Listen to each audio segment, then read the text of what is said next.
Well, welcome everyone to the Transportation and Environment Committee. Long time no see. This afternoon, we will have a long anticipated update on the county's climate change planning, as well as a work session on Bill 2620 regarding the duties and responsibilities of the Energy and Air Quality Advisory Committee. I want to just take a few minutes to speak about the climate change work, particularly because I imagine we have a number of the volunteers who work so hard on all the recommendations tuning in. We had hundreds of volunteers that participated in the work groups and produced over 850 recommendations. Everybody on the council is very grateful for your service. I spoke to many of you, as did Councilmember Glass, at the launch when several months ago in the pre-COVID world. But we're very grateful for all of you putting all your time and effort into steering us on the right path to address our climate emergency. Every person that's volunteered their time and skills did so because we know you're as committed to addressing climate change as we are. We're very well positioned in Montgomery County with the amount of experts we have in this county to be leaders on climate change and to lead in a way that relies on our talented residents to point us in the right direction.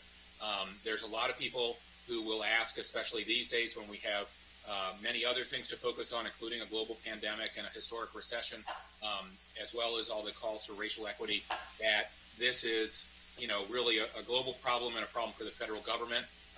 And does Montgomery County really need to expend resources to do this?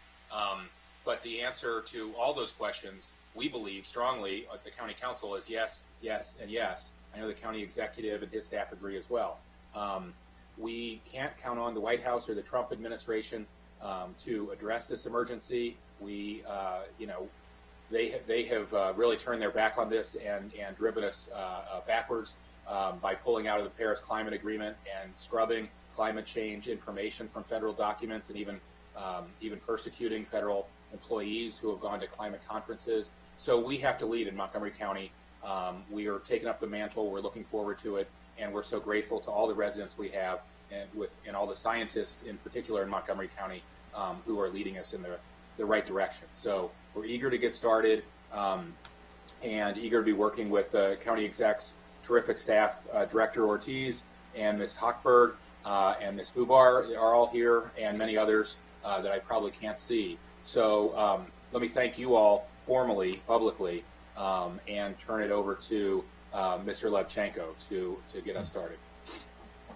All right, and just to reiterate, it's been a bit of a long period of time since we were talking about having this briefing. It originally was going to happen in early March, and then events overtook us.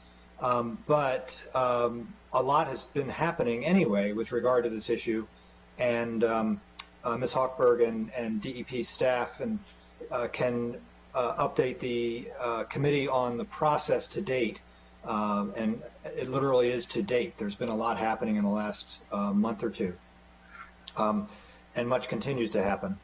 So today we can talk both about the process itself, where it is now and where it's going, but also the recommendations. And we have representatives from the 5 work groups that Committee Chair Hucker just mentioned are here today to provide their perspective on their work groups' results to date, some of the key recommendations and next steps. And I think also a key issue will be, and we'll hear from Ms. Hochberg on this, how the consultant will take all this information and work on it, analyze it, put it together into a document that the county can act on in a very timely manner too, given our goals. So today we don't have any. Fortunately, we don't have any decisions to make today. There'll be a lot of information, and certainly any questions council members have, now is a great time to ask them, whether it's about the process or the recommendations. I think with that, I'll turn it over to Ms. Hochberg to move us into the presentation and introduce everybody that's here today.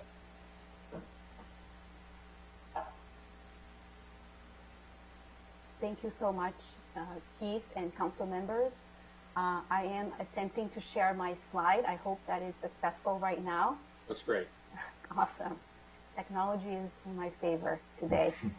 I'm so pleased to be here today to provide you with an update on the county's climate planning efforts and on our climate initiatives.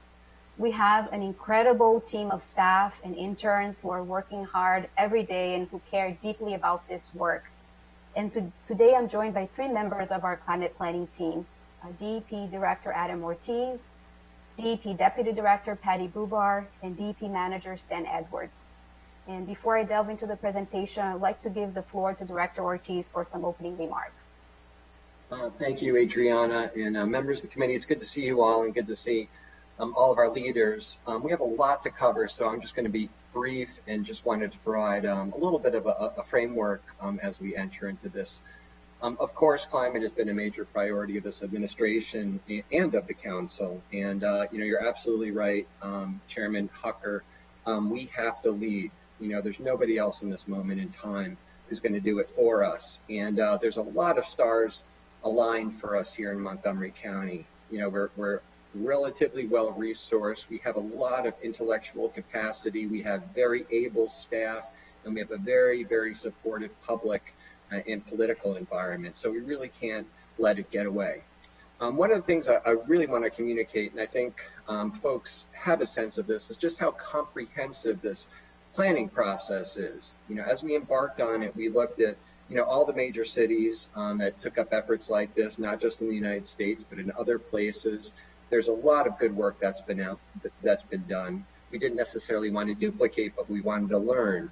And I think there's no question, you'd be hard pressed to find another jurisdiction that has engaged in it in such a comprehensive and inclusive way.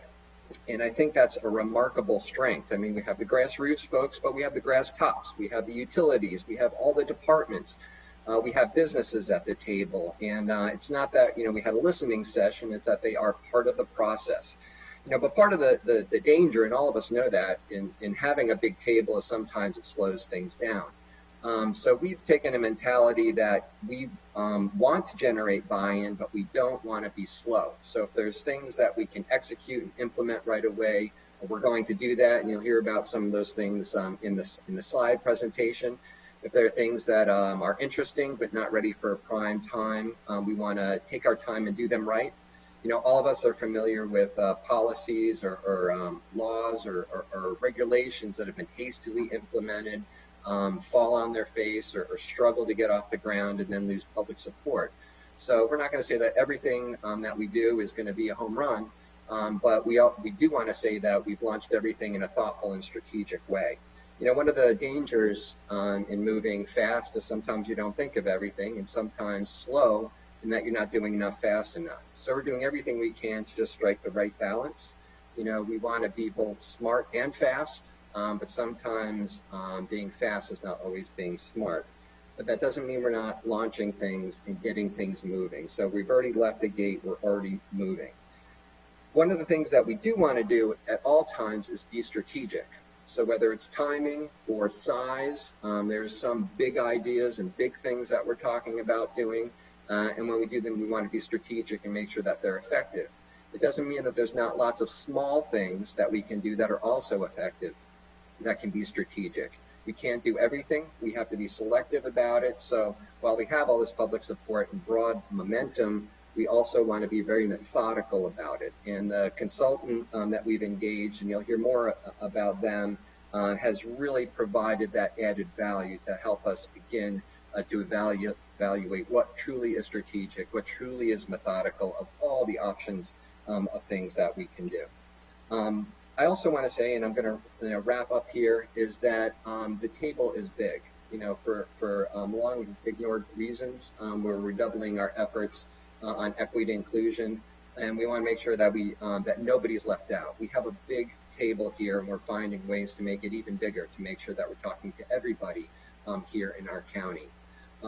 Also, I'm pleased to say, being involved in government like many of you have for a long time, some of the hardest stakeholders to work with are not always outside groups or even groups that are against you, but sometimes agencies in your own government.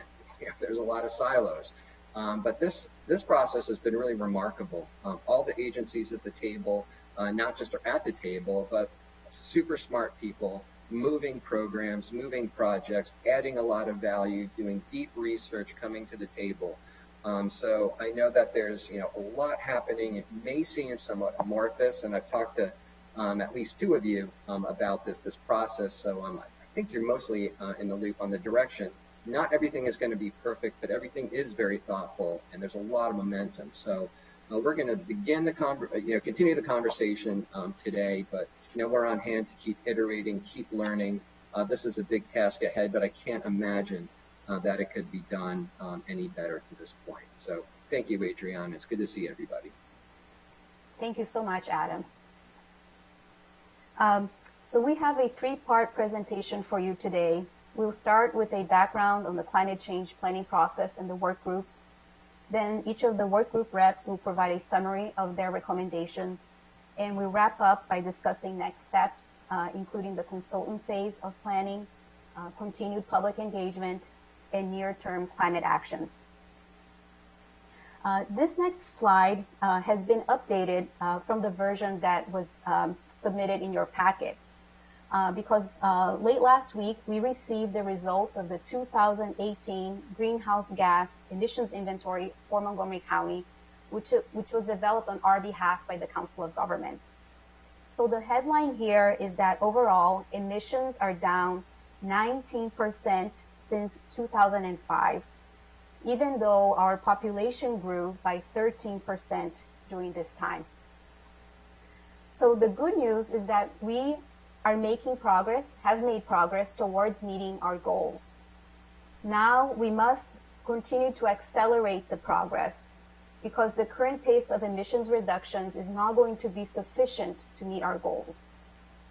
Even if we are able to meet the goal in 2035, even then the work is not going to be done because our greenhouse gas emissions inventory does not account for certain types of emissions, such as personal emissions and embodied emissions, and we know that these are also significant.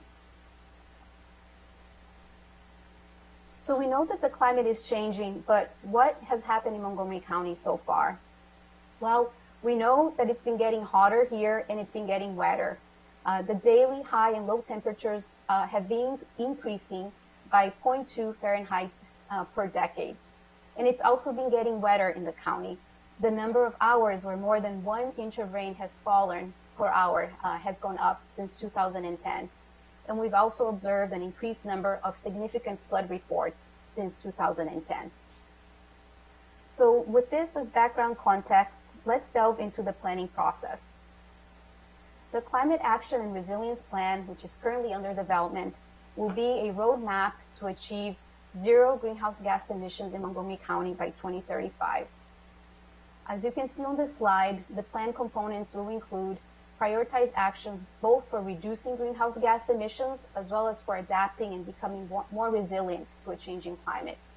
It will include an implementation plan for actions as well as a cost range evaluation and the co-benefits identified for each action. And it will also identify equity challenges and opportunities from implementing those actions. I want to highlight the key principles of our planning effort. The first is that the plan should provide a path for the county to reduce our greenhouse gas emissions both by 80% by 2027, which is our interim target, as well as 100% by 2035. The climate actions that we take must enhance racial equity, social justice, and public health because it's primarily African American communities, other communities of color, and low-income communities that will bear and are already bearing the brunt of climate change. And we recognize that a full understanding of equity takes time to develop, and as such, the plan should outline a process for the continued evaluation of these issues during the plan implementation stage. This slide gives you an overview of the planning timeline. The first phase of our climate planning process was the convening of the community-based climate planning work groups. And we are now have transitioned into the technical analysis phase of planning, which is the third block here on this slide. We anticipate issuing a draft plan in November of this year for public review with a goal of issuing a final plan in early 2021. We put out a call for volunteers and ended up with more than 150 workgroup participants. It included members of our community from both the public and private sectors, as well as local community organizations. And we also included municipality staff, county staff, and council staff. The backgrounds were very diverse, and they ranged from high school students to retired scientists, and with diverse areas of expertise. To name just a few, they included attorneys, architects, economists, urban ecologists, science educators, a floodplain manager, to name a few. And we charged the work groups to think big and creatively and make recommendations to achieve the goals outlined in the county's climate emergency resolution. The work was done in the 5 technical work groups outlined here. And the more than 850 recommendations that they came up with reflect the interdisciplinary expertise of the workgroup members. I now would like to transition the presentation to the workgroup reps and also take an opportunity to publicly thank them for their service.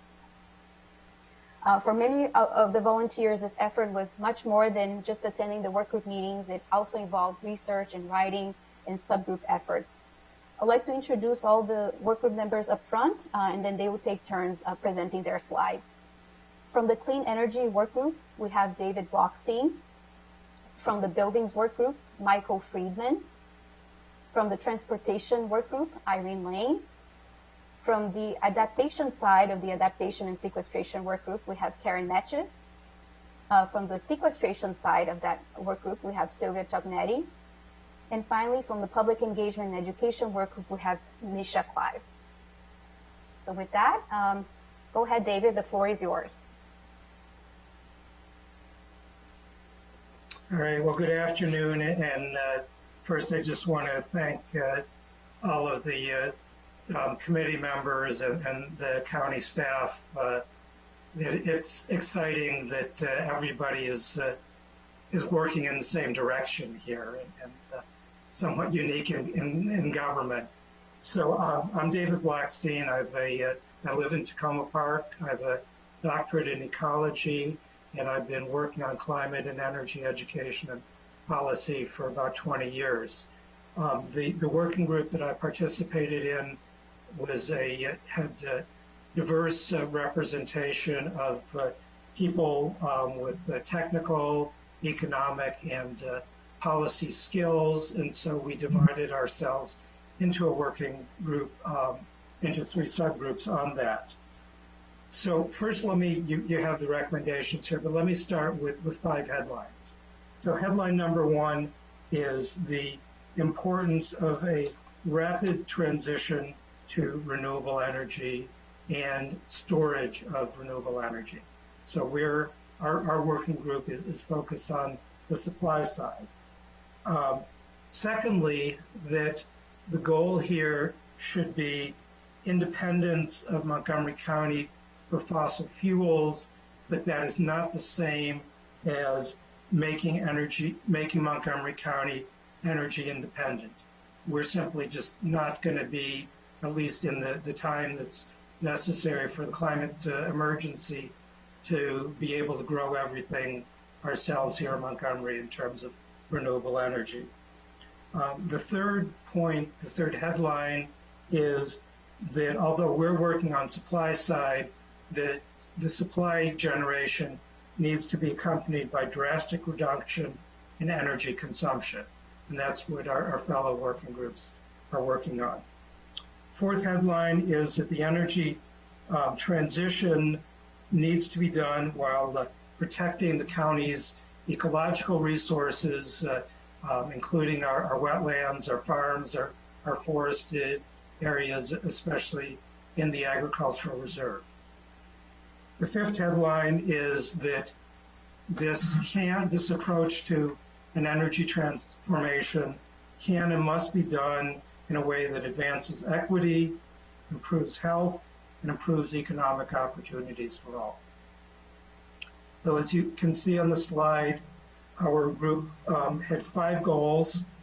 First of all, greening the electricity supply for Montgomery County residents and businesses, because electricity is really the common carrier of energy in the way that we interact with that, at least in our homes, and hopefully increasingly in transportation and other ways. Second, we need to expand the use of distributed renewable energy, so not just what we're getting directly off the grid, but growing our own in many different ways. The third is an increasing renewable energy to power buildings, and we will have our building group talking about this shortly.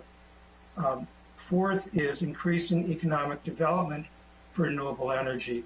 And this is where we have the largest number of recommendations, and we see real opportunities, even though we're not, considered an energy-rich county, and we're not, as I say, we're not going to be energy independent, but there's a lot of ways for advancing economic and equity opportunities.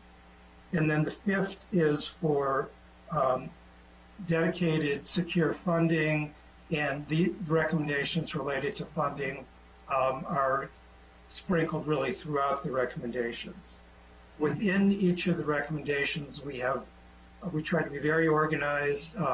Strategies, so there are 18 strategies, 43 actions. Many of them are calling for analysis because, again, this is a technically heavy group, and so we want to have the decisions made on the best data. I'm going to just, in my remaining minute or two, just highlight 2 issues of immediate concern to the council that our committee recommended. The first is that the tool of community choice aggregation or community choice energy, which I know the committee is aware of. I'm speaking to you today from my home, which is powered by community solar energy backed up by community wind energy. Community choice energy is the fastest and most comprehensive way to transition to clean energy. But as you know, we need state authorization for the county to do this. Last year, thank you, Chairman Hucker, for your leadership in getting the county council to approve unanimously putting this issue on the state agenda. However, there seemed to be a slip between the cup and the lip, and the county legislative staff did not necessarily communicate that priority to the county delegation in a timely fashion. And so I know the county staff, Director Ortiz and his people are working on this now along with Adriana. But the message that I want to bring is, one, this is a really important and effective tool. And second, that the council needs to make that decision in the very near term, like over this summer, if you really want to pursue this as one of your top priorities to get it through the state legislative session. The other point that I just want to talk about briefly is distributed renewable energy. We recommend inventory and assessment of all county locations for wind and solar. We recommend a ranking system based on economic and environmental and social considerations. Again, the environmental policy staff has started this work. I know that the county is considering a zoning change for the agricultural reserve, and our working group recommends an evaluation of an environmental and ecological impact of this activity. We do recommend that there be demonstration projects to co-locate PV solar with grazing and pollinator meadows and things like that. And I'd be happy on behalf of our work group to talk about any of these and other issues in remaining time today, or we could, I'm sure all of us would be pleased to have an opportunity to have further colloquy with each and all of you. So thank you again for your time today. Thank you, David.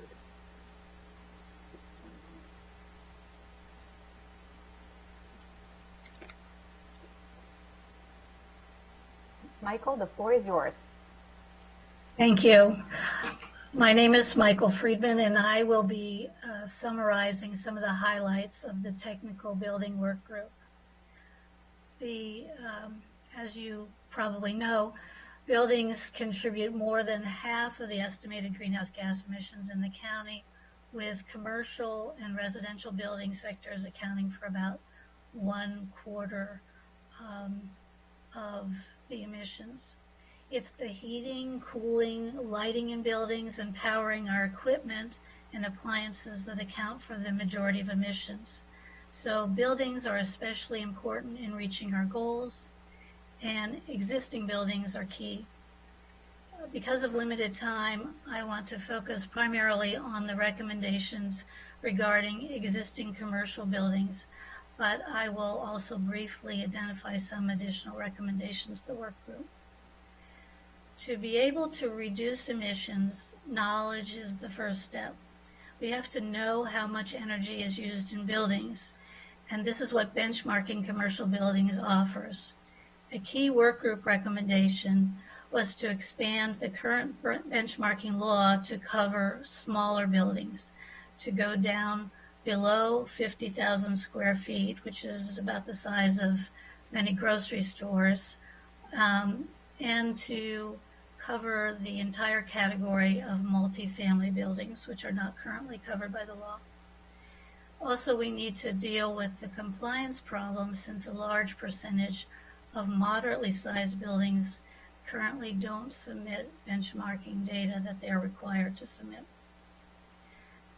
Benchmarking isn't enough because research shows that energy efficiency improvements in response to benchmarking have been modest.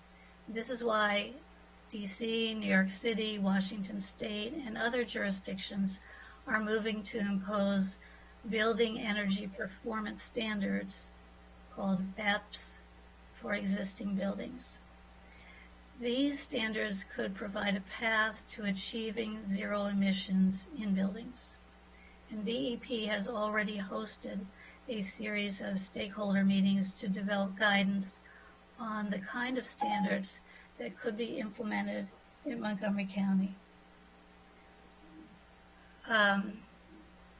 The work group also recognized that a major problem in transitioning the existing building stock to high-performance buildings is that building owners, managers often lack knowledge of how to finance and undertake retrofits, even when it is to their financial advantage to do so.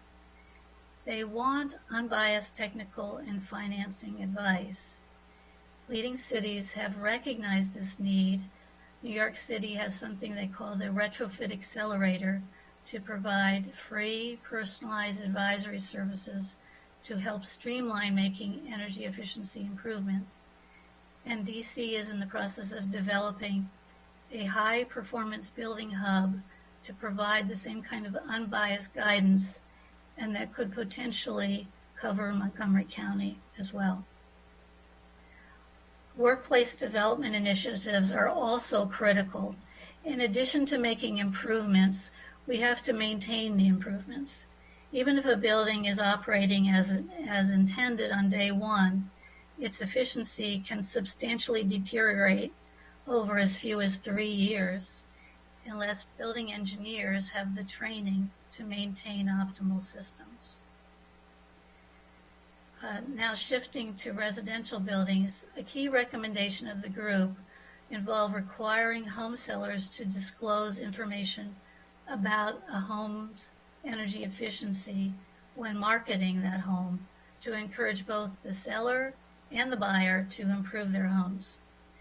Portland, Oregon has such a law, and it requires the seller to provide information on the energy score of the home so it can be compared with other homes in the area. And the law also requires the seller to offer information on the likely cost savings from improvements. If the information is provided at this stage, buyers can wrap components of these energy projects into their home financing. For both existing and new buildings, the work group prioritized approaches to eliminating natural gas as an energy source. If you're going to get to zero emissions, you have to eliminate natural gas. This would mean not relying on natural gas for heating or appliances. Several local jurisdictions have set dates by which buildings must end natural gas use. Though the work group recognized that our measured emissions come from existing building stock, emissions from new buildings may be around even longer.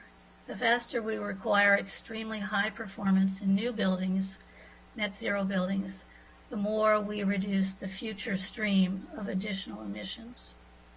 So just to recap, some of the work group's potential recommendations that I've highlighted are: require expanded measurements of energy use in existing buildings, require existing commercial buildings to ratchet down their emissions, provide advisory resources to help owners, managers transition to high-performance buildings, facilitate builder-owner training to optimize building performance, set a path to electrification of buildings, and require new buildings to meet zero standards quickly.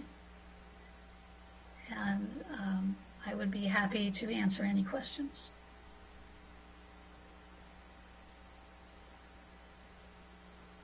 Thank you, Michael. Next, we have Irene for transportation. Go ahead, Irene.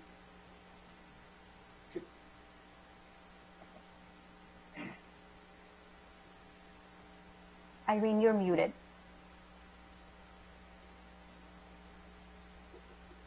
Thank you. Sorry about that.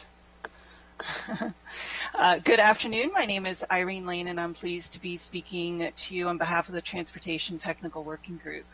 I'll be sharing a summary of the goals that led to the 188 Transportation Working Group recommended actions, which our accomplished team of sustainability and transportation experts, economists, as well as climate and community advocates have detailed for consideration. But before diving in, I wanted to first start by emphasizing three main points. First, just enacting transportation policy tweaks will not bring about the desired result of 100% carbon emission reduction by the year 2035. Instead, holistic policies that focus on reliable transit infrastructure throughout the entire county must be implemented. Second, our working group coalesced around the notion of a people-centric rather than a car-centric county transportation vision that emphasized environmental justice. And third, our working group believes that while very aggressive, these emission goals are achievable only if there's marked change from business as usual, a change that stops new highways and highway expansion projects and instead emphasizes ubiquitous use of electric vehicles along with its associated infrastructure, elimination of single occupancy vehicle driving, marked expansion of walkable and bikeable communities, added transit stations, including rail and bus rapid transit or BRT, vibrant employment and activity centers throughout the entire county, and coordinated state, regional, and federal actions. The 188 recommendations are comprehensive in that they consist of a mutually reinforcing portfolio of policies, incentives, and revenue streams that both minimize transportation investment risk and enhance quality of life. Essentially, we dare to imagine a carbon-free county that is replete with transportation options that decrease congestion, filled with Vision Zero planned and vibrant green communities, commercial that encompass commercial, retail, and bedroom communities, and they're resilient to the effects of climate change. As summarized on these slides, our recommendations were organized around goals for electric and alternative vehicles, goals for transportation demand management, and goals for walkable and bikeable communities.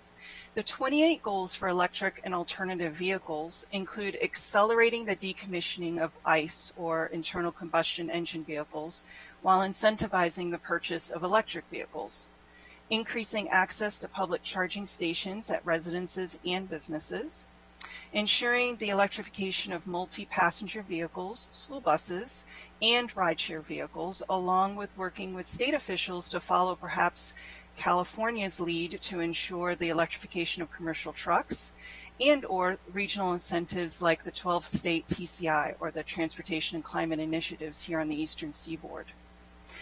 Getting rid of carbon-based energy sources for such electrification, which was discussed before, and working with state, regional, and federal authorities to increase efficiency standards. We had 6 goals for transportation demand management, or TDM. A way to look at TDM is asking what is the infrastructure needed to increase capacity and safety while also addressing traffic, parking infrastructure, and cost challenges and environmental impacts. The 6 goals that the TDM group had included improving both availability and access to right-size public transit that decreases reliance on personal vehicles and fixes first mile and last mile challenges. Rethinking operations, utilizing solar panels, or maybe even the need for parking spaces, instead converting areas to green space. Improving digital access to expand teleworking throughout the entire county. Instituting curb control and pricing plans, higher parking space fees, ride-hailing surcharges for single passenger trips, gas-powered vehicle surcharges, road congestion pricing policies, and carbon taxes. And finally, incorporating a carbon emission cost or a climate test for all land, commercial and residential development plans, as well as road congestion decisions, again, while also eliminating highway expansion projects.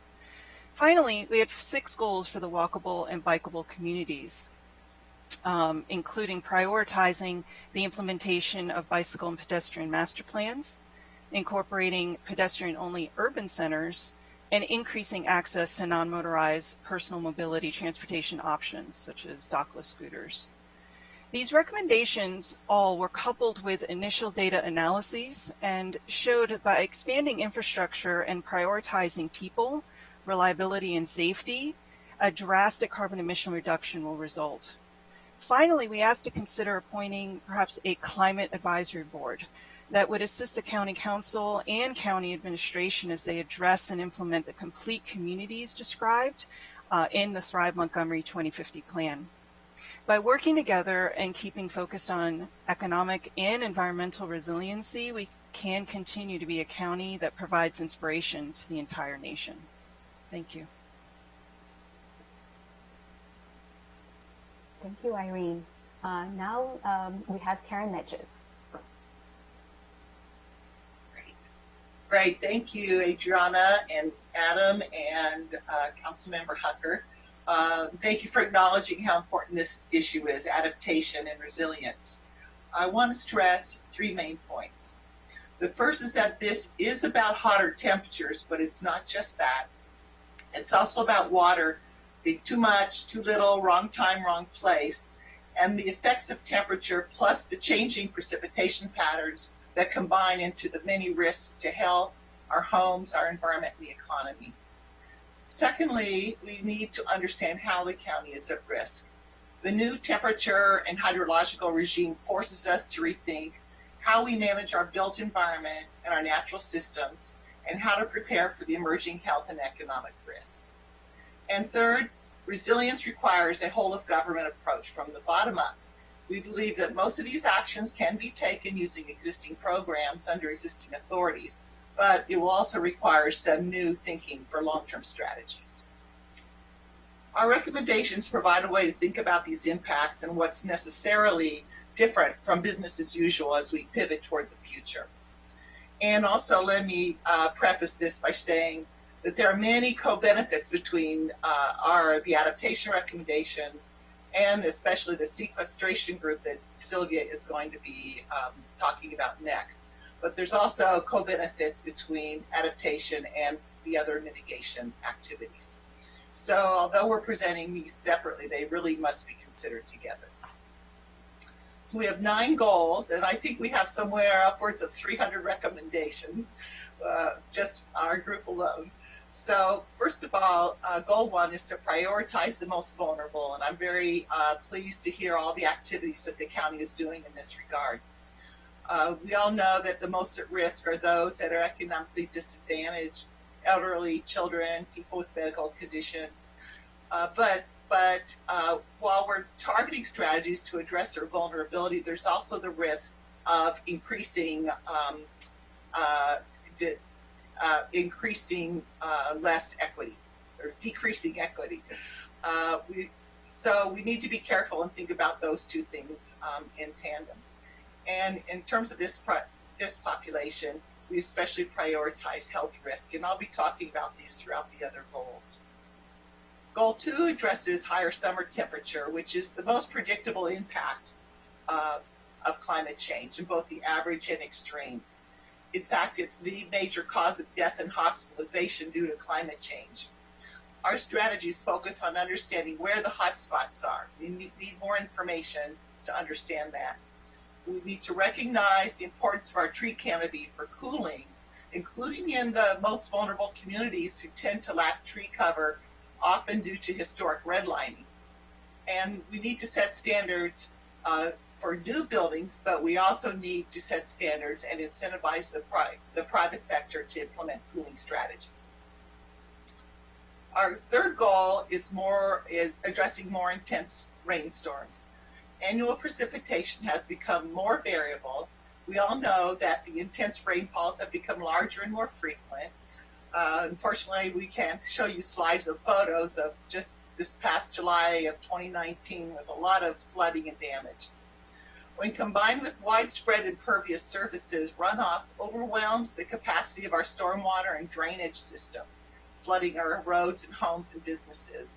And we also have to think not just in terms of the catastrophic flooding, the big flooding, but also what is termed, unfortunately termed as nuisance flooding, the rain that comes into our homes through runoff and improper drainage.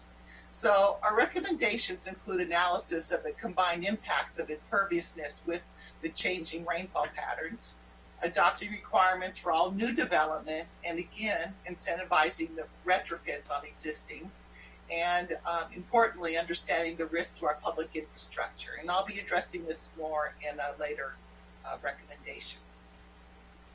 Our fourth goal has to do with public health. And in fact, the state of Maryland actually reports documented health trends consistent with climate projections.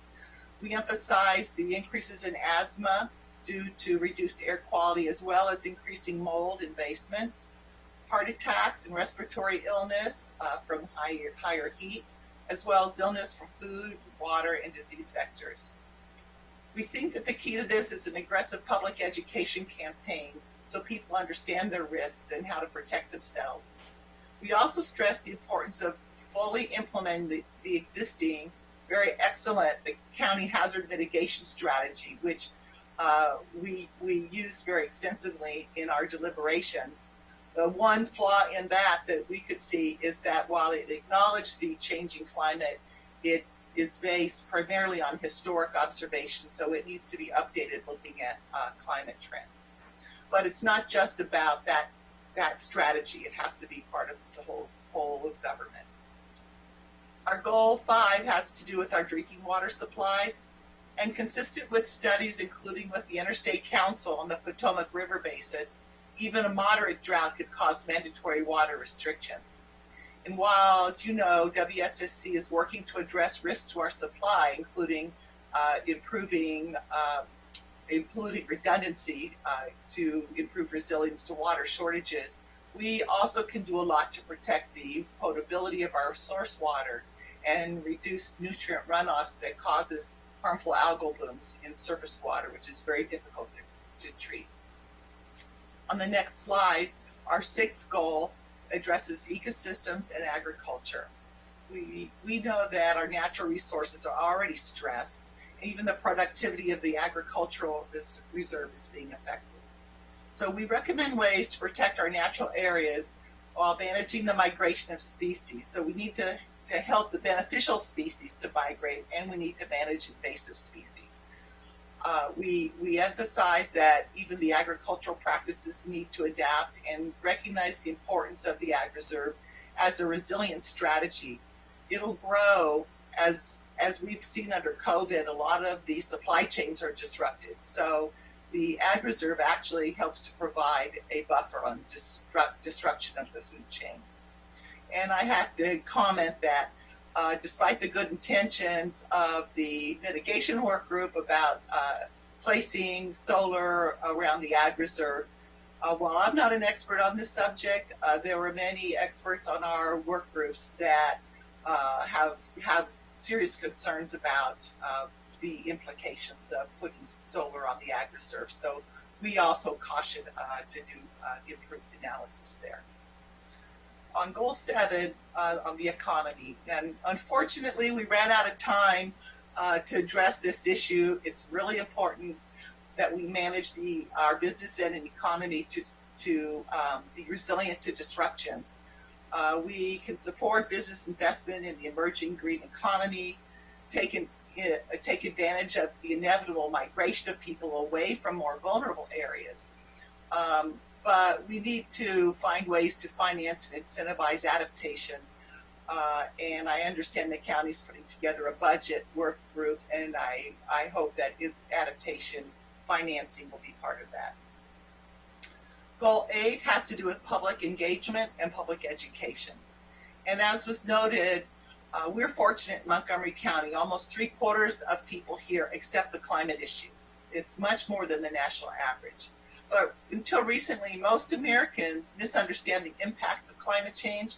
And so it's essential we raise awareness of these potential harms and ways people can protect their families, their homes, and businesses. And also we need to build strong social connections for first-line resilience. And finally, the 9th goal, which happens to be my favorite subject, is the county operations strategies and codes. They must really be reviewed. All of the strategies and plans and documents really must be reviewed, and to use updated data and reevaluate assumptions made on which those are based, as well as assessing against future climate scenarios. Often it's outdated information that's not useful for understanding risk from climate patterns. So we can improve our analyses, and we have it would be a long conversation to discuss how, but we would like to discuss this more with you in the future. So in conclusion, we all know climate change is an advancing emergency, and despite our mitigation actions, impacts are inevitable. So we must start preparing now. We need to prioritize ways to strategically use existing programs and authorities while building long-term solutions. We need to maximize co-benefits to achieve multiple objectives. We need to improve our data and analyses to examine the overlay of climate change with our operations. And we need to include public education and engagement in every aspect. So I thank you. I hope my presentation has given you a sense of how we approach the issue. It affects every aspect of county government, and we know this is going to take a lot of work on the part of the county, but we have a ready and supportive group of citizens willing to help. Thank you. Thank you so much, Karen. Next, we'll go to Sylvia Tognetti for carbon sequestration. All right. Well, thank you. First, want to thank, on behalf of the sequestration work group, I want to first thank the county executive and Adriana for bringing this group together. We all learned a lot from each other. It's a complex topic, and to the T&E committee for the opportunity to give you a briefing on the group's recommendations. First, a word about, the value of carbon sequestration. Carbon stored or sequestered in soil and vegetation increases plant productivity and provides numerous co-benefits for climate adaptation compared with carbon in the atmosphere, where it traps heat, thereby changing the Earth's climate and entire Earth system, which, as we know, has consequences. Although potential sequestration might only directly account for a fraction of greenhouse gas emissions, it provides significant co-benefits for adaptation and resilience. for example, if it's used strategically to maximize those co-benefits, it can avoid costs. For example, those associated with flooding, stormwater runoff, and costs of water treatment. For example, it would be interesting to know the extent of already avoided costs due to protection of the 100-year floodplains in our Stream Valley Park system, which was done in the 1930s. We need to consider the value of the full range of ecosystem services, which or nature-based solutions, which we might also think of as critical natural infrastructure. Like so much else, it's intersectional and can reduce emissions indirectly in various ways. For example, when we divert food waste to composting, we remove a large source of emissions from landfills, while its use increases carbon sequestration in soils, and areas designated for forests and agriculture limit sprawl development patterns and other sources of emissions. So it's complementary to other things you've heard about from the other work groups. Estimates of potential carbon sequestration in land vary widely and depend on the available land, whether more innovative and transformative land use practices are adopted. There was a lot of debate about how much can actually be stored, and a lot of the standard estimates you see rely on very standard practices, and of course there are all those trying to push the envelope, and it may be possible to get much higher values of carbon sequestration. As context, climate's already transforming our landscape regardless of what we do, so it's better to be proactive. For example, lawns are an icon of suburbia now, but this is the result of past changes. This could change again. A few key takeaways. The recommendations provide a lens that can be used to evaluate all county policies and programs now, as well as inform the CARP process. While careful planning is needed to evaluate trade-offs, there's much we can do immediately without waiting for CARP. And in formulating the recommendations, we paid close attention to existing programs that contribute to carbon sequestration that can be built on. For example, enforcement of existing policies. If we stop granting waivers and exemptions, and fund and even expand on existing programs that enable sequestration, such as Rainscapes and Tree Montgomery and Do No Harm. Communication and engagement are also critical in this initial phase so that people become aware of the benefits and to gain buy-in for steps that require a heavier lift. The sequestration recommendations were organized around a set of 9 goals. 3 are overarching, 6 are sector specific, so with that, I'll sort of go through the goals with a few highlights. I'm not going to drill down too far into the examples, but I could if there's time and if there are questions.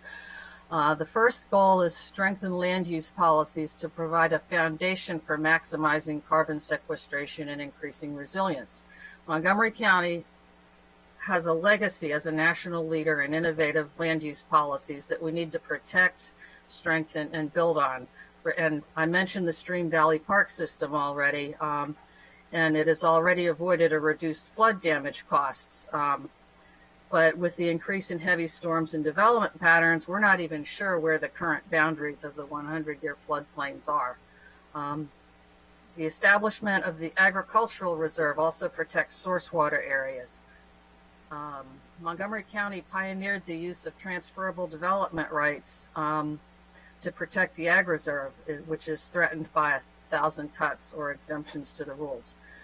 We need to also consider upstream areas, not just the stream valleys, trees and other green infrastructure outside of forests and floodplains. In other words, land use policy is the cornerstone of climate policy, and it's where the county council has the greatest authority. And so sequestration and co-benefits for adaptation should be a key consideration in all land use policies. Okay, one example is to establish carbon sequestration zones to protect source water areas as part of a multiple barrier approach to drinking water protection and making green infrastructure the default practice for stormwater management upslope from the floodplains.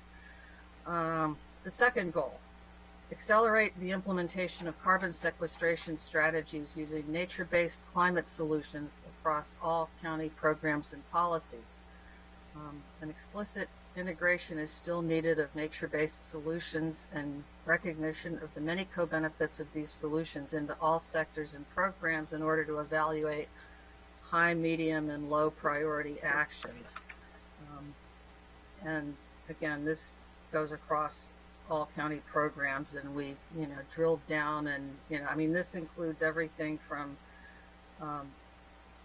integrating carbon sequestration into all aspects of county business, leadership, a strong mandate, capacity building, revised job descriptions, data collection, public outreach, new partnerships, and close coordination with other municipalities in the state. Goal 3, moving from silos to systems change. In other words, taking a whole systems approach and enabling innovation. And in systems thinking, one of the tenets of systems thinking is you have to consider the goal of the system and what it's doing. And, we want to sequester carbon in ways that maximize co-benefits. To put it into the context of Montgomery County, we're not just trying to get out of silos, we're also trying to get out of sandboxes and stormwater ponds from where everything ends up in a stream. Examples of a systems approach are analyzing every sector of the food system, leveraging complementary funding sources for water quality protection practices that also sequester carbon. It's possible that, there's a draft, a new accounting manual for stormwater that would credit forest conservation and riparian buffers for water, for permit compliance, for the MS4 permit. All right. There are numerous examples here. All right. And then we can go to the next slide. The sectoral goals. We have increasing protections for existing trees and doubling tree canopy in the urban, suburban, and other non-forested areas. In other words, this is about trees outside of forests. They have a significant potential for sequestration in Montgomery County. They cover approximately 60% of the area zoned as residential. And trees outside forests store over 3 million metric tons of carbon, or about a quarter of the total trees in the county. And we can build on existing programs to do that. And they have co-benefits that Karen talked about for cooling and increasing water infiltration. Goal 5, establish a strict policy of no further loss and expand where possible the county's natural wetlands. Wetlands are only 2 to 3% of the county's land area, but can potentially sequester up to 4 times as much carbon as forests or pasture because of below ground accumulated organic matter. And the co-benefits are very high. They include reducing extreme stream flow, reducing erosion and sediment loads, and providing unique habitat for biodiversity. Goal 6, increase the forest area in the county to 37% in 2027 and 45% in 2035. These county forests and trees are a net sink of carbon, about 500,000 tons a year. And we've lost a lot of forests to residential and commercial development in the past 15 years. But we think that substantial increased sequestration could be achieved by preserving, managing, and expanding these forests, in addition to aggressive tree planting outside forests. And again, the county has several programs that can be built on. Goal 7, support an aggressive transition to regenerative agricultural practices by engaging and supporting farmers, gardeners, and their organizations. With exceptions, agriculture is a key source of emissions, but could be a net sink. And so there are a number of granular recommendations on how to incentivize regenerative agricultural practices, prioritize education and technical assistance to providers, and building, multi-stakeholder partnerships and developing market opportunities for farmers. Goal 8, this is about soil, which plays a key role in the Earth's carbon, water, and energy cycles, and can be an important climate solution.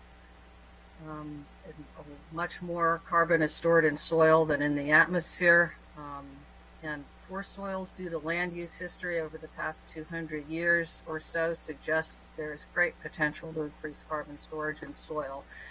And again, the more specific recommendations dive down into the weeds of how to provide, create incentives through tax relief, direct payments for sequestering carbon in soil, innovative programs, education. Lastly,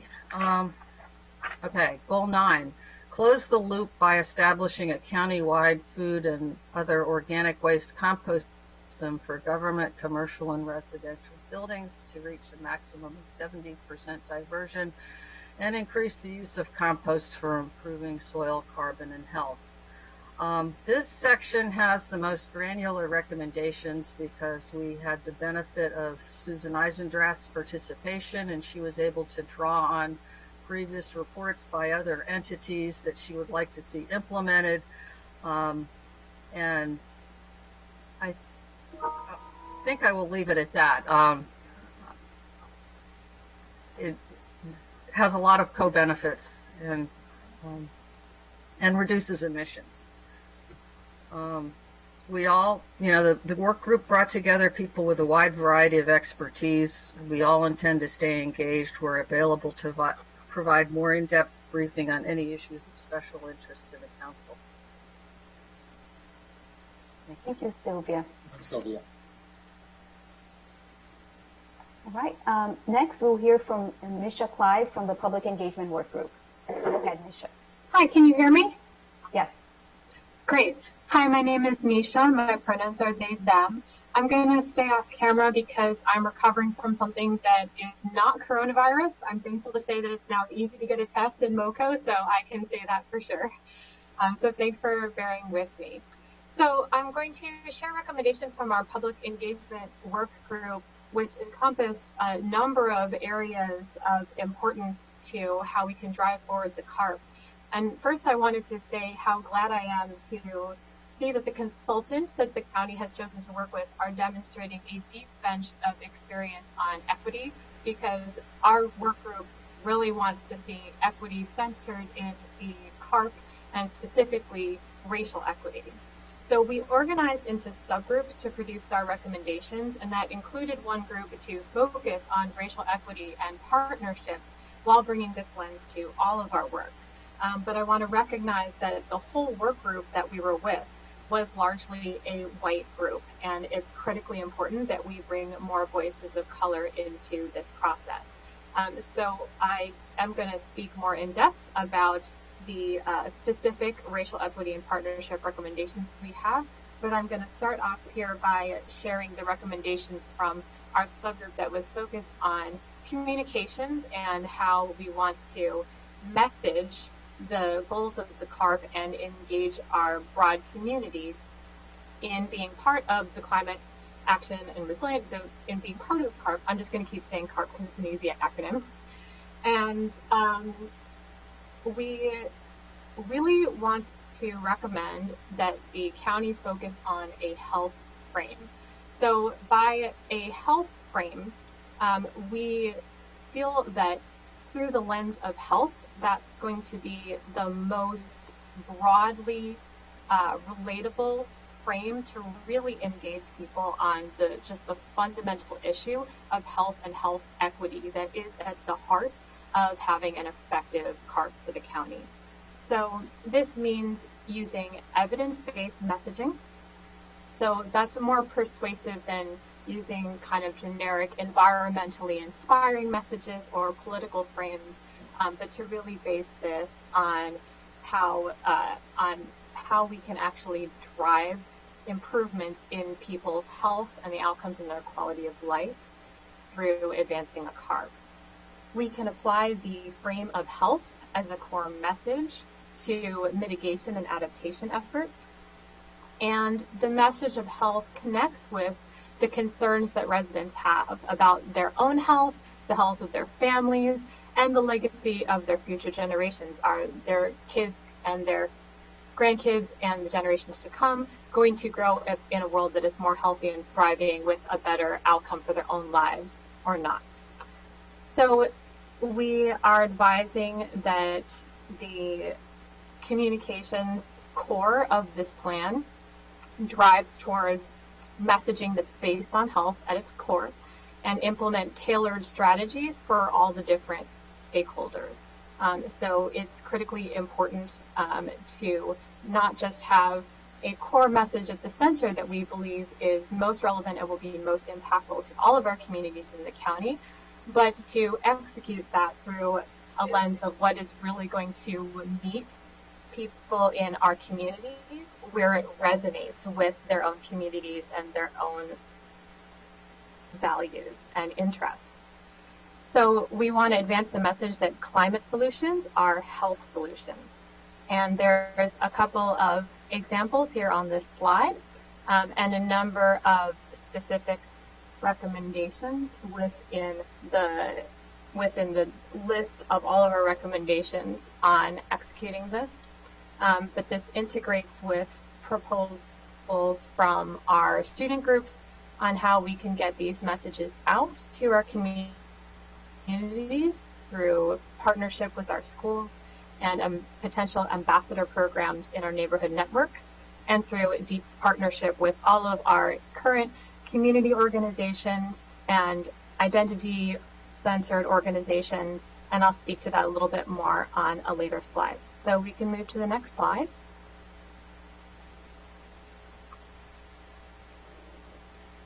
So we want to see a steady drumbeat of outreach on CARP from every division in the county.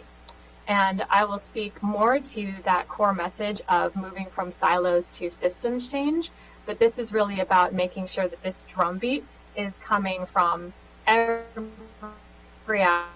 aspect of the county that is working on this, not only hearing messaging about this coming from DEP, but it's really integrated into all of our communications. Am I still here? I'm sorry, I just got a message that my connection's unstable. Is it okay? You're not the only one, but I think this storm is brewing, and maybe it's going to affect us all. We'll see. Okay.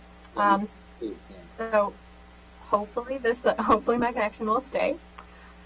So we advise that the county should leverage the existing community partnerships and develop new ones, including stakeholder advisory groups from the many different potential community partnerships that we can build through businesses, civic groups, a lot of people of color, and as Dan Reed mentioned, other faith-based organizations, health. The transit. I'm sorry, I think I'm hearing some background noise, but I will continue on. I'm going to speak more to community partnership on a future slide. And we would like to see the county implement a broad PR campaign to encourage engagement that supports broader changes and the goals of the CARP, and engage everyone in the county on being part of this plan. We're really driving at meeting people where they're at and ensuring that the outcomes of this plan are centering equity, so that as we're bringing people in to engage with the plan, folks that have more privilege and capacity to contribute and to be part of building change, and who are able to make changes in their own homes and their own lifestyles and so on, are doing so, and that folks who we need this plan to serve are engaged in the plan, feel ownership of the plan, and are getting the benefits that are critical for them to receive to build a more equitable county. So to speak to that more, I want to dig in more about our thoughts on our vulnerable populations, our underserved communities, and ensuring racial equity in this plan. So we gathered together, and I want to highlight again that the overall work group was a pretty white group. So we made sure to reach out to some equity experts in the county. We brought on Carolyn Lowry from Impact Silver Spring and David Del Pozo from the Latino Health Initiative at HHS. And we also had an in-depth conversation with Tiffany Ward. So we engaged her in this process as we were developing the recommendations while she was in the process of starting up the new Racial Equity and Social Justice Office. So we attempted to do this from an integrated perspective. So we strongly recommend that the county focus on building strategic partnerships that are going to meaningfully engage frontline communities, underserved communities, vulnerable communities, center communities of color, and build within these communities as we keep evolving the CARP. And in order to do that, we need was that they were volunteer groups that were for people who had the time and capacity to show up in the locations that they were driven in. We're in a bit of a whole new world now with coronavirus, but in many other communities where governments have worked to engage frontline folks, there have been wraparound services like childcare, transportation stipends, and other kinds of opportunities that make it more possible for people to participate, meeting people where they're at, and engaging folks that we already have as representatives of communities. We have advisory groups that advise our county executive, and they cover a broad range of racial identity groups as well as faith-based advisory groups. We also know that there is legislation in process to present to the county to fund a specific racial equity and climate advisory group for this plan. And we would strongly support that and say that this work just absolutely needs to be funded, and people who are going to engage and bring their expertise of how to bring their communities in need to be funded to do that work. And a key part of all of this is to just integrate climate and energy justice into all of our county systems. So this really drives at the silos to systems change issue that the previous group brought up. So we want to build capacity for internal government-wide climate action programs and integrate climate awareness into all of our county decision-making. So that includes budgeting. Very critically, it includes procurement, annual reports, land use decisions, and of course in legislation. So we already have passed through the Racial Equity and Social Justice Act the requirement of analyzing all of our legislation through a racial equity lens. So racial equity is intersectional with climate equity and justice, and that really should be inherent part of that review. So it build cohesive messaging across all departments from the county, and to build up programmatic and technical staff, funding systemic resiliency initiatives, and have this work together. And the CARP plan progress, I'm hearing that with the existing silos that were really an issue that came up a lot in our group as well. And we want to build departmental capacity, incorporate information about climate change and the CARP into all of our OHR resources and practices, and offer regular trainings on climate change communication research to communication staff. There is just a tremendous amount of evidence-based research about what is effective in messaging on climate. Particularly the Climate Advocacy Lab is an entire nonprofit organization dedicated to bringing all of this research together. And it really does make an impact when there is dedicated training and exposure to all of this research and being able to develop effective climate communications. So kind of bring it back to the heart of all of this, we want to see the frontline and vulnerable communities deeply engaged in the next steps of this plan. So that's critically important to the consultant phase of this work and the continued public engagement.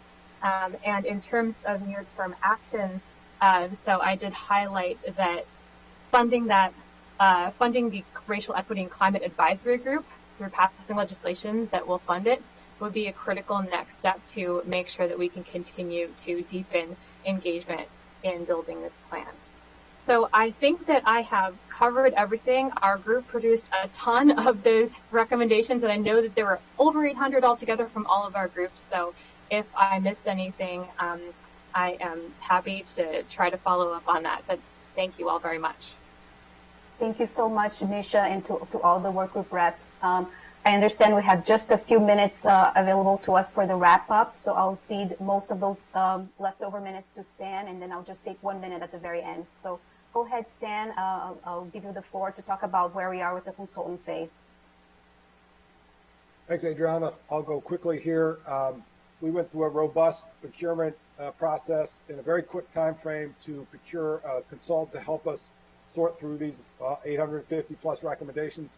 We selected AECOM, which is a nationally known engineering and analysis firm. They have lots of experience with climate plans, including locally here in Baltimore, but also across the country in some of the biggest cities in the country, Los Angeles and Chicago. They work with C40 cities, which is a coalition of some of the largest cities in the world that are tackling climate change, to develop some tools, a tool known as CURB, and I'll talk about that in a minute. They've developed some in-house tools to do downscaled modeling of global climate models to help us understand our adaptation challenges. They had a very good discussion about equity in their proposal, and we've had good discussions with them so far, as was mentioned earlier. I think they bring a really good understanding of equity and how important that is in our climate work. And finally, they're a local presence. They have more than 300 staff in their Germantown office. They are a certified green business. Their subcontractor, Inspired Green, has been very involved with the county and helped with the equity framework for the Vision Zero program at the county. So the tools that will principally be used by AECOM to do this analysis, this is what's known as a wedge chart. You see this in climate plans all over the world. You essentially look at what your emissions forecast is, and you figure out the actions that will reduce your emissions to your target, and you analyze each individual wedge. We have 850 wedges that were recommended, so we're going to try to sort those into a manageable number of things, group and consolidate those actions, and try to come up with an actionable plan to move forward toward our climate goals, which are very aggressive. On the vulnerability side, they will be looking at data from things like floodplain analysis, rainfall, combining that with infrastructure that's in the county, roadways, critical public facilities, and also threatened communities, and look at the social vulnerability of those communities and putting all that together to try to come up with a way to prioritize our adaptation recommendations, of which you heard there are many of those as well. So that's a big part of their work as well. So right now, where we are in the process, AECOM has looked at all 850 working recommendations. They've looked at trying to make sure we eliminate duplicates. They've characterized the actions by direct and indirect actions. Direct are those that are quantifiable. That is, you can estimate a greenhouse gas reduction from the action. Others are indirect actions, which are important, but they don't result in direct emissions reductions. So indirect actions would be things like education programs or analysis of certain activities. They may lead to a quantifiable program, but in and of themselves, they don't have emissions reductions. And they've looked at actions about whether they're mitigation, climate risk, adaptation, resilience, or other actions, the governance actions that some of the work group members talked about. They met with all the climate work groups in June to get the same kind of presentation you got here to understand the thinking behind the development of the recommendations. And now we're digging down into the analysis process, trying to sort the recommendations down into a manageable number, and that will be the main part of their work over the next couple months. And we'll continue with public engagement with the groups. We have some virtual office hours that we're every month where the key county climate planning staff is available for anyone who wants to ask questions. We have a monthly climate newsletter that we're putting out. We've had virtual presentations with community groups, and we'll continue to do that moving forward. And Adriana will talk about a couple other things that we're working on here in detail. Thank you, Stan. Yeah, I'll just like to take a moment to highlight the Resilience Ambassadors program. We're launching that next week. It's a partnership with the Recreation Department. We'll be working with diverse youth workers who will be helping to facilitate community conversations related to climate and resilience all throughout the summer. So we're really excited for that program to get off the ground. Our motto is acting while we plan because we realize we can't afford to wait on taking action. And so we have developed a list of 38 county government actions that we have planned for this fiscal year, covering multiple sectors. And this full list is also available on our climate website. Some of the projects listed here are funded out of the fiscal year 21 climate change NDA account, while other efforts are funded from departments operating in capital budgets.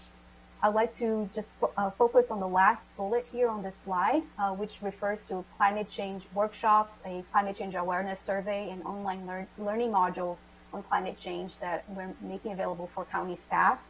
And I'd like to encourage the council members and your staff to join us in this training.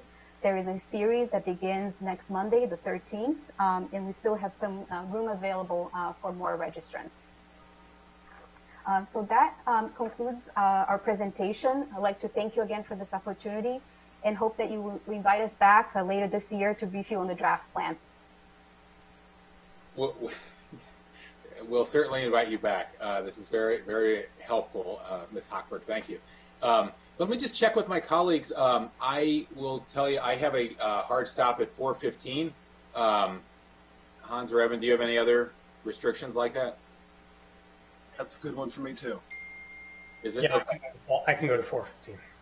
All right. So I want to save the last 5 or 10 minutes to deal with the legislation we have to deal with. But so let me open it up. I've been writing down lots of questions. I'll never get to them. I'll follow up with a lot of the work group chairs individually, I think, or the staff. But who has a question? Evan or Hans? I'd rather. I'll go first, and I like you.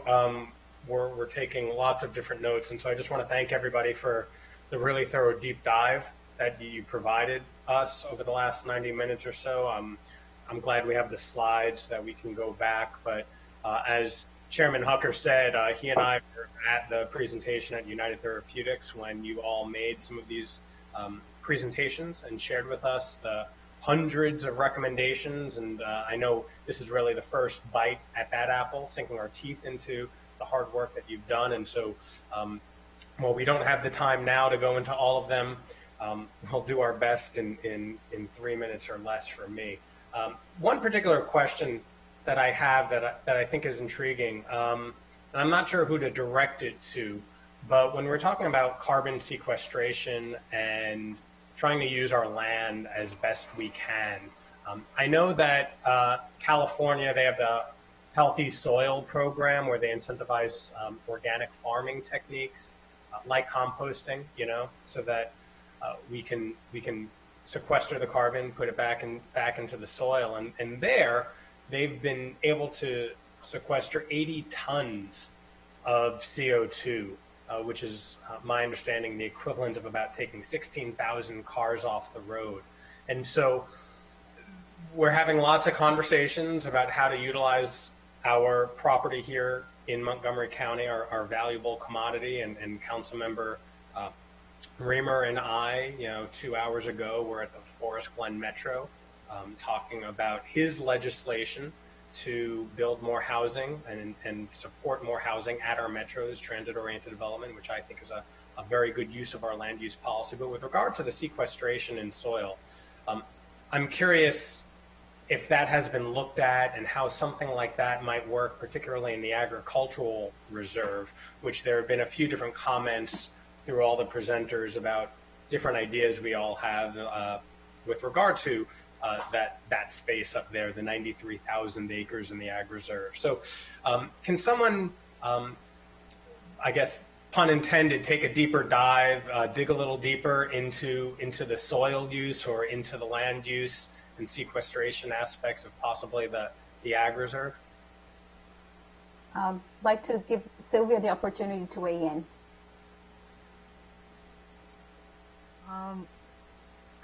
I would like to refer you to Ellen Gordon in the Ag Reserve, who has been doing a lot of, some I think she got funded to do some experimenting with that. But her and Betsy Taylor were the ones that did the most work on that section. And Sylvia, I appreciate that. And as Chairman Hucker said in his comments, a lot of the follow-up will probably be one-on-one.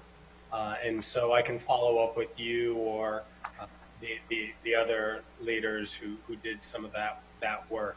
I have a number of questions that I'm looking at right now. It's hard to pick which ones are more important than the others, and given the time constraints, what I will just do is thank you all for all the amount of time that you've put into this work, and I certainly will be following up with many of you to better understand some of your proposals and learn some more details so that we could figure out how to move this agenda forward, because we have to do it. And so again, just thank you to everybody for all the time that you've put into this, and look forward to working with you to make it happen. Thank you. Councilmember Raymer, any questions for this group? Adriana, you had said your motto is you're implementing as you plan. Yes. Tell me again, what are some of the leading initiatives that the executive branch is implementing now or going to ask to implement? Sure. On the building sector, it includes developing a building energy performance standard to increase the energy performance of existing buildings. We're also working on putting the finishing steps on the International Green Construction Code, the 2018 codes that is going into the public register in August and should be coming to council for your review shortly thereafter. We're also working on a solar and energy performance requirement for new residential buildings, putting that into the international IECC, whatever that stands for, International Energy Conservation Code. On the clean energy side, we're going to be looking to identify what are some of the state level pieces of legislation that we need to help further green the county's electricity grid, looking at the community choice energy and other similar measures. We're also looking at ideas for how do we finance large-scale climate solutions? What are the revenue sources and what are the other approaches that other jurisdictions are using to fund big things? We realize that government resources alone are not sufficient. We're going to need to tap into federal sources, private sources as well. I think we mentioned a couple of different things that we have going on related to public engagement. We will be drafting and launching an outreach and communications campaign following on the recommendations from the public engagement work group.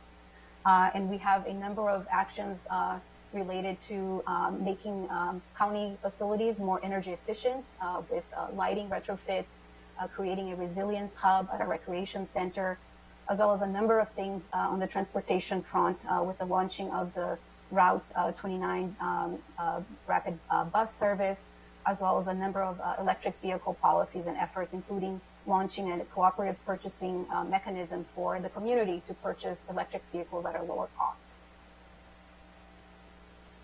Okay. All right. Well, I hope you'll send the new IGCC soon.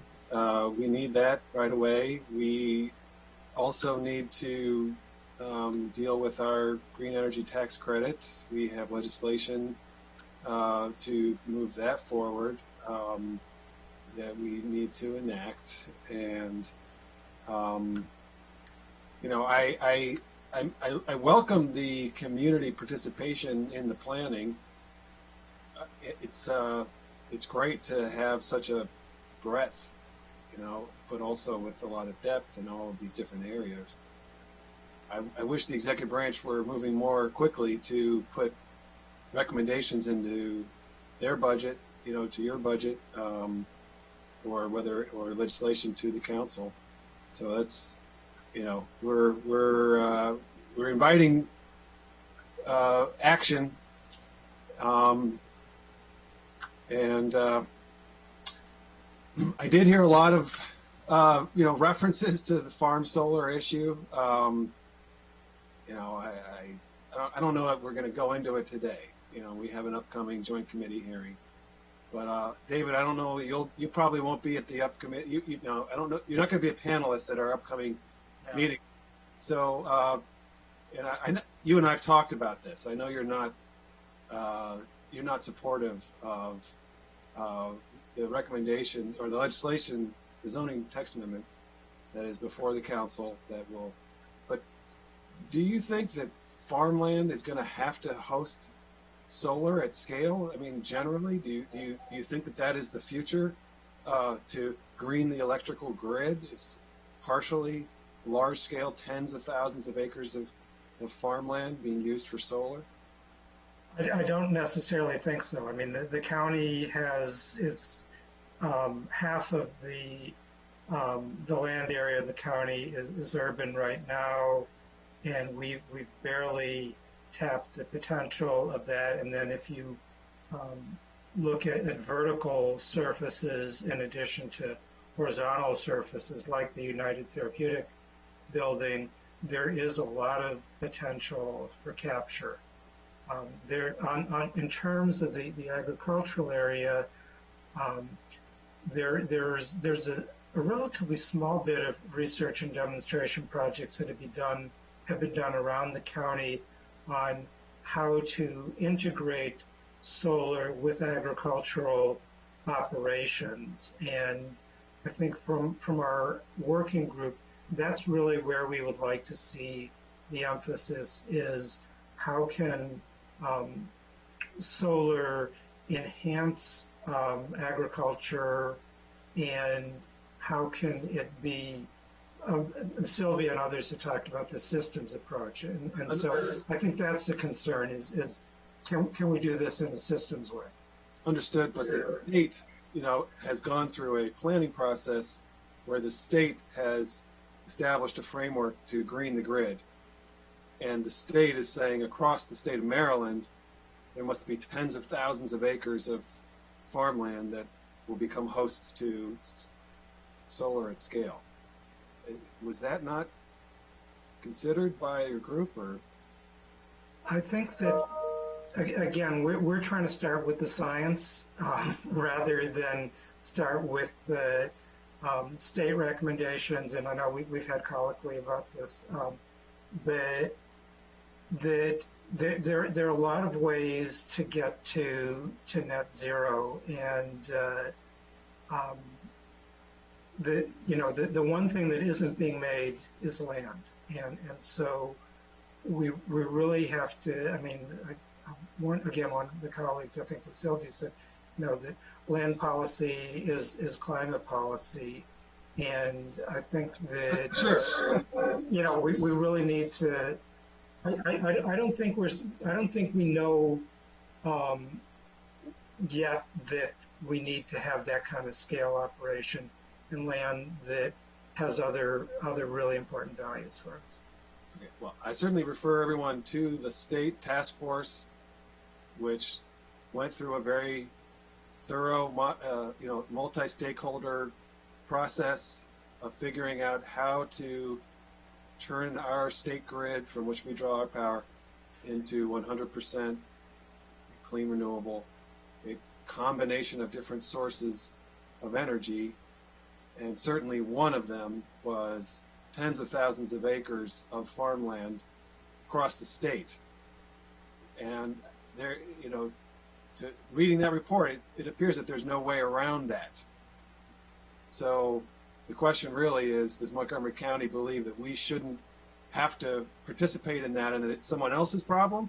It's other farmland, it's other communities that have to shoulder that decision-making process to make that happen, to green the grid, or, are we going to take that on? I'm bringing this up because it was brought up indirectly many times in the course of this presentation.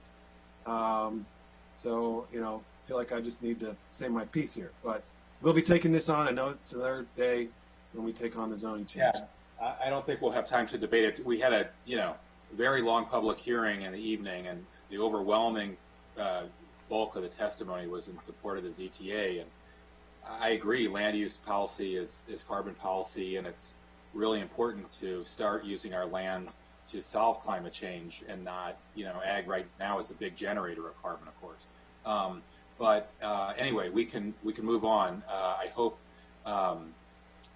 we have just a little bit of time left over for the legislation we have to consider before a couple of us have to get out of here. So let me thank all of you, Ms. Hochberg, Mr. Edwards, Ms. Bubar. Sorry we didn't get to you, Ms. Bubar, but and all the chairs of the work groups. We really appreciate all your leadership on this. We're not going to solve climate change today, but we're really eager to continue to engage with you and make Montgomery County really a leader in this space. So thank you very much for all your hard work on all this. And thank you, Mr. Levchenko. Anybody else? Mr. Drummer, are you ready with Bill 2620? Yes, I am. All right, you've been very patient.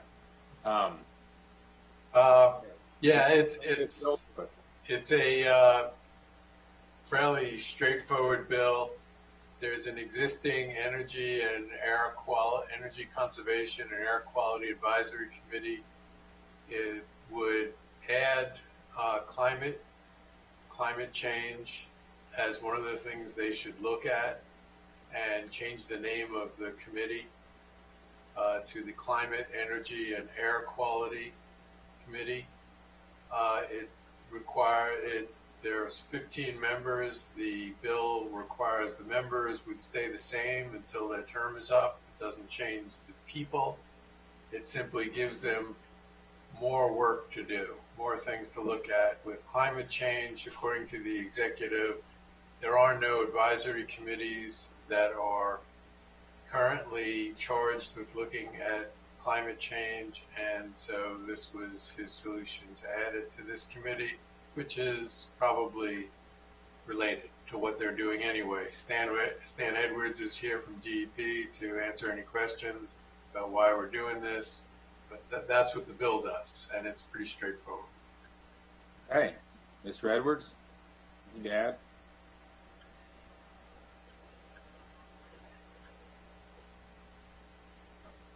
Sorry, I couldn't find the mute button. I don't have a lot to add here, Councilmember Hucker.